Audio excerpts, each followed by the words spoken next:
ఇంకా కొంతమంది అయితే నాయకులు అయితే ఉన్నారు. వాళ్ళతో మాట్లాడే ప్రయత్నం అయితే చేద్దాం. సార్ మీకు ఈ విషయం ఎప్పుడు తెలిసింది? ఉదయం అమ్మ నేను 7 o'clock మాకు దగ్గర ఇన్స్పెక్షన్ ఉంటే అప్పుడే డీసీ గారు చెప్పడం జరిగింది. సో అన్ఫార్చునేట్లీ తను చనిపోయిందని తెలిసింది. యాక్సిడెంట్ అన్నారు కానీ ఇమీడియట్గా తర్వాత మళ్ళీ కాల్ వచ్చింది చనిపోయారని. సో చాలా బాధాకరమైన విషయం. కంటోన్మెంట్ ప్రజలు కోలుకోలేని విషయం. ఎందుకంటే లాస్ట్ ఇయరే సాయన్న గారు చనిపోవడం, మళ్ళీ అదే ఫిబ్రవరి మంత్లో మళ్ళీ తన కూతురు లాస్యా నందిత ఈరోజు ఎమ్మెల్యే కంటోన్మెంట్ గారు చనిపోవడం చాలా బాధాకరం. ఒక యాక్సిడెంట్ ఒక కుటుంబంలో ఎలాంటి సంఘటనలు తీసుకొస్తుంది అనేది బాగా తెలుసు మాకు. సో ఆ కుటుంబానికి భగవంతుడు ధైర్యం ఇవ్వాలి, కంటోన్మెంట్ ప్రజలకు కూడా ధైర్యంగా ఉండాలి. ఎదుర్కోవాల్సిన సందర్భం ఏర్పడ్డది. ఎట్టి పరిస్థితుల గవర్నమెంట్ తరఫు నుంచి అన్ని విధాలుగా వాళ్ళని ఆదుకుంటుంది.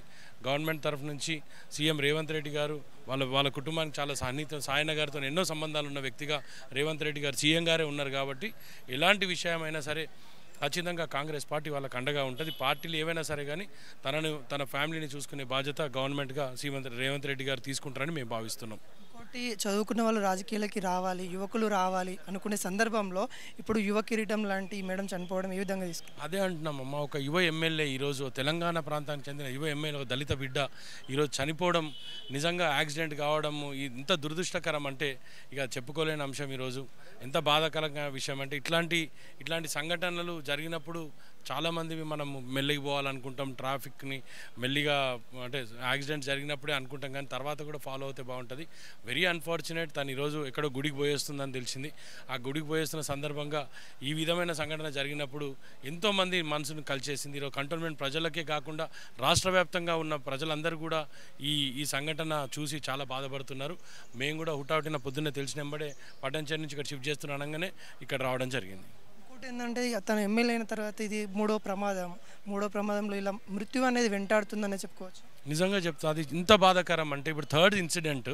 రీసెంట్గా నల్గొండ వాళ్ళు ఏదో సభకు పోయి వచ్చినప్పుడు అన్ఫార్చునేట్ ఎక్కడో యాక్సిడెంట్ ఆమె మీద వచ్చి పడ్డము. ఆ రోజు ఒక కానిస్టేబుల్ హోంగార్డ్ గారు చనిపోవడం కూడా చాలా బాధాకరం.